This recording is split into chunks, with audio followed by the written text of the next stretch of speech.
اعوذ باللہ من الشیطان الرجیم پناہ مانگتا ہوں میں اللہ کی شیطان مردود سے۔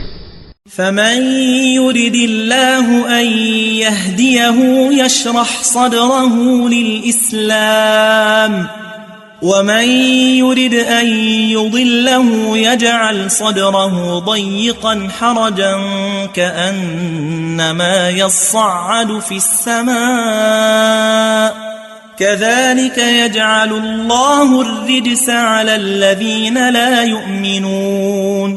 تو جس شخص کو اللہ چاہتا ہے کہ ہدایت بخشے اس کا سینہ اسلام کے لیے کھول دیتا ہے، اور جسے چاہتا ہے کہ گمراہ کرے اس کا سینہ تنگ اور گھٹا ہوا کر دیتا ہے، گویا وہ آسمان پر چڑھ رہا ہے۔ اس طرح اللہ ان لوگوں پر جو ایمان نہیں لاتے عذاب بھیجتا ہے۔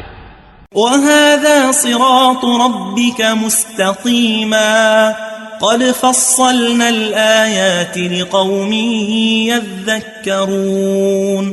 اور یہی تمہارے پروردگار کا سیدھا رستہ ہے، جو لوگ غور کرنے والے ہیں ان کے لیے ہم نے اپنی آیتیں کھول کھول کر بیان کر دی ہیں۔ لَهُمْ دَارُ السَّلَامِ عِندَ رَبِّهِمْ وَهُوَ وَلِيُّهُمْ بِمَا كَانُوا يَعْمَلُونَ۔